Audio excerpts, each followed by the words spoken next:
Hi hello வணக்கம் மக்களை, நான் தான் உங்கள் பிஸ்னஸ் தமிழன். இன்றைக்கி பார்த்திங்கன்னா நம்ம சூப்பரான பிஸ்னஸ் அப்டேட் ஒன்று தான் நம்ம இப்போ பார்க்க போகிறோம். அதாவது பீரோ மேனுஃபேக்சரிங், பீரோ செய்கிறதுக்கான மிஷின்களை பற்றி தான் இன்றைக்கி நம்ம முழுமையான காணொலியில் நம்ம ரொம்ப விரிவாக நம்ம பார்க்க போகிறோம். ஃபஸ்ட்டு நம்ம சேனலை வந்து சப்ஸ்கிரைப் பண்ணிக்கோங்க.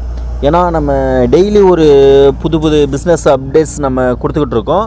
கண்டிப்பாக ஏதாவது ஒரு வீடியோ உங்களுக்கு கண்டிப்பாக பயனுள்ளதாக இருக்கும். கண்டிப்பாக சப்ஸ்கிரைப் பண்ணிக்கோங்க. வாங்க வீடியோக்குள்ளே போகலாம். ஃபஸ்ட்டு பார்த்திங்கன்னா பீரோ மேனுஃபேக்சரிங் அப்படின்னா ஒரு 4 விதமான மிஷின்கள் மட்டுமே நமக்கு போதுமானது பீரோ மேனுஃபேக்சரிங்காக. ஃபஸ்ட்டு மிஷின் பார்த்திங்கன்னா அதோ இப்போ ஒரு தட்டு வளைச்சிட்ருக்காங்க தெரியுங்களா, இதுக்காக வந்து நமக்கு பெண்டிங் மிஷின் பார்த்திங்கன்னா, அதாவது பீரோ செய்கிறதுக்கு உண்டான காயில் ஷீட் இருக்குது இல்லைங்களா, அதை வந்து வளைக்கிறதுக்காக பயன்படுத்தக்கூடிய மிஷின் தான் இந்த பெண்டிங் மிஷின். ரெண்டாவதாக பார்த்திங்கனாக்க ஸ்பாட் வெல்டிங் மிஷின்.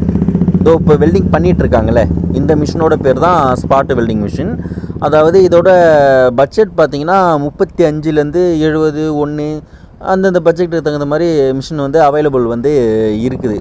அதாவது இதோட வேலை என்ன அப்படின்னா, நம்ம பீரோக்கு உண்டான சைஸ் தட்டுக்கு எல்லாமே நம்ம உழைச்சி வச்சுருக்கோம் இல்லைங்களா, side, top, back side, locker, இது எல்லாமே நம்ம பாட்டம் இதெல்லாம் வச்சுருக்கோம் இல்லைங்களா, அது எல்லாத்தையுமே ஒன்றா இணைக்கிறது வெல்டிங் பண்ணுறதுக்கு உண்டான மிஷின் தான் இந்த ஸ்பாட் வெல்டிங் மிஷின். மூணாவதாக பார்த்திங்கன்னா கேஸ் வெல்டிங் இல்லைனா மிக் வெல்டிங், ரெண்டுத்தில் எது வேணாலுமே நம்ம யூஸ் பண்ணிக்கலாம். அது எதுக்காகனா, நம்ம இந்த டோரு, அதாவது இந்த பீரோ கார்னர் மூலைலாம் இருக்குங்களே, அதெல்லாம் வந்து இந்த ஸ்பாட் வெல்டிங் மிஷினால் நம்மளால் வந்து வெல்டிங் வந்து பண்ண முடியாது. அதை வந்து வெல்டிங் பண்ணுறதுக்காக தான் இந்த கேஸ் வெல்டிங்கும் இந்த மிக் வெல்டிங்கும் நம்ம வந்து யூஸ் பண்ணுறது, பீரோ கால் எல்லாமே வெல்டிங் பண்ணுறதுக்காக. அப்புறமா 4வதாக பார்த்திங்கன்னா கம்ப்ரஸர். அதாவது இப்போ வந்து நம்ம பீரோ வந்து பண்ணி முடிச்சிட்டோம், நமக்கு வந்து பீரோ வந்து ரெடி ஆகிடுச்சு.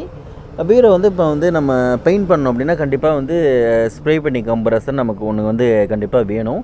அதுவும் பார்த்திங்கன்னா 110 லிட்டர் கெப்பாசிட்டி உள்ளக்கூடிய கம்ப்ரஸர் மிஷினாக இருந்தால் ரொம்ப நல்லது. அந்த மாதிரி இருக்கிற மாதிரி கொஞ்சம் நீங்கள் பார்த்துக்குங்க. இந்த 4 மிஷின் பார்த்திங்கன்னா நமக்கு பீரோ கம்பெனி நம்ம ஸ்டார்ட் பண்ணுறதுக்கு போதுமானது. பீரோ கம்பெனியோட பட்ஜெட் எவ்வளோ இருந்தால் நம்ம ஆரம்பிக்கலாம், ஒரு பீரோவுக்கு நமக்கு எவ்வளோ லாபம் கிடைக்கும், நம்ம மெட்டீரியல் எவ்வளோ எடுக்கிற மாதிரி இருக்கும், இந்த மாதிரி டீட்டெயில் எல்லாம் நீங்கள் தெரிஞ்சுக்கணும் அப்படின்னா கமெண்டில் சொல்லுங்கள். நம்ம அடுத்த வீடியோவை நம்ம மேக் பண்ணி போடலாம். இந்த வீடியோ உங்களுக்கு கண்டிப்பாக பயனுள்ளதாக இருக்கும்னு நினைக்கிறேன். கண்டிப்பாக சப்ஸ்கிரைப் பண்ணிக்கோங்க, மறந்துடாதீங்க.